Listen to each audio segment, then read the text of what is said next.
Hi, well, as you know, we have some pretty amazing people here at ANZ, and I have the privilege of meeting many of them, not all of them, but many of them. And today I'm really pleased. I've got two very special guests here, Justin Rinaldi and Brad Mathis. Now, Justin, we were just having a chat before here. You've actually been at the bank for 23 years. You work in the hardship team. Yeah, hardship and estates team, yeah. Yeah, and both really tough areas actually. You guys have to deal with really difficult situations. Yeah. Yep. But well, we can talk about that, I'm sure. We're actually here to talk about your other role. You're the head coach at the Fast 8 Track Club, coaching world-class 800-metre athletes, including Peter Bowl, the Australian who won the silver medal at the recent Commonwealth Games, and Brad here. And Brad is part of our custom resolution team, is also an 800-metre runner and is coached by you. And Brad, you represented New Zealand at the World Champs last year. Yep. It's pretty cool. Who knew that we had such talented people in the bank? I knew we had talented people, but who knew we had people who did such amazing things? So I'm going to start with you, Justin. Yep. Talk a little bit about, so it says here you were an 800-metre runner yourself. Yeah, so I used to compete in the 90s and I won national championships in 1997, which seems like only yesterday, but it was a long time ago. Yeah. And then I fell into coaching about 10 years ago. How do you find getting that balance right? Because obviously that's not a full-time job being a coach, but it's pretty intense. Yeah, it's intense, yeah. I actually really like it because it allows me, like I come to work, 8:30 to 5, and I can switch off from work straight away and go to training and coaching and not forget about work, but put work aside and then focus on my coaching. And then I go home and just think about my family and my family life. So it really helps me segment everything, and I don't sit there worrying about things outside of those sort of segments. And being a coach, has that made you a better team member? It made you better at your job, do you think? Yeah, I think coaching and running a team is exactly the same. There's no difference.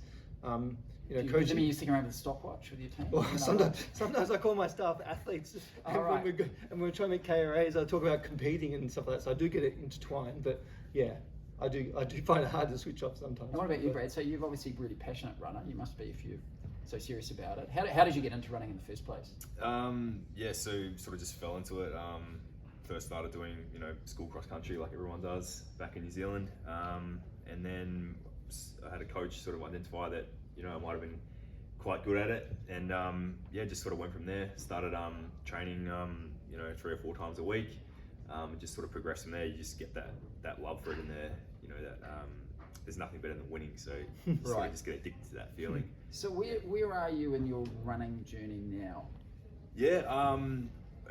I'm getting on, definitely getting on. Just come back from my first World Championships, which is my second major championship. So I went to the Commonwealth Games in 2018, but still a lot of room to improve on, I think. I've had some issues with injuries and that sort of thing, so I think that the better years are still ahead of me. And I know that, with Justin coaching me, that there's definitely more that I can do. Now you also work at ANZ, but it says here that you moved across the Tasman to be coached by Justin, is that right? Yeah, that's correct. How did you guys sort of hook up? How did you meet each other? So it just started, Justin messaged me after a race in Sydney. I was still living in New Zealand at the time, and he just sort of messaged saying... you need help. Well, basically, yeah. Not directly.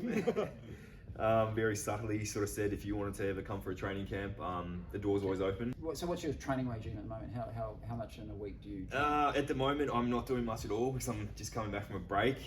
But usually, sort of 4 pretty intense sessions per week, and then in between that, sort of easy running. So, we do maybe 60 to 70 or 70 to 80 kilometers a week of running, and then just like a mix of like gym work and that sort of thing as well. For us that are not runners, you sort of think, you imagine you just get there and run like hell, and that's not the right. You talked about strategy. Mm-hmm. How much of your training is sort of about strategy and mental preparation versus just physical?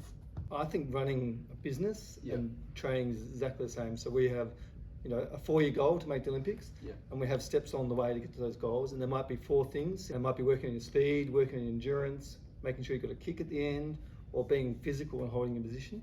And we work on those steps towards the Olympics, and that's how we sort of tailor our training, and that's how you run a business too.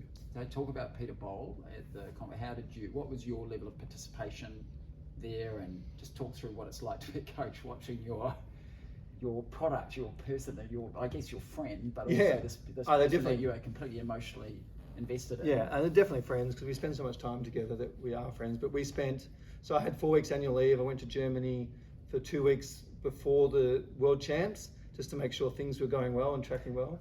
Because I think that 2 week period before the World Champs is really important. I didn't want to miss that. Then we went to Eugene and he came 7th at the World Champs, and I was a little bit disappointed with that because I thought he was definitely capable of finishing the top 4, or top half of the field. So it was tough to bounce back from that because the Commonwealth Games were 10 days later. And I know in Australia he was viewed as probably the favourite for that race, but I knew the Kenyan guy who won, he's second fastest in the world this year, and Pete's only beaten him once out of 7 races, so I knew he was the favourite. So the strategy was all about trying to beat him. It didn't work, but he came second, and it's a bit disappointing, but I think at the end of the year, when we look back at the year, we'll be really happy with that result. Well, it's great talking to you. So good luck for next year. Maybe we'll do a catch up and see how you go. Yeah, for sure. And thanks very much for both of you for your time. Thank you. Thank you.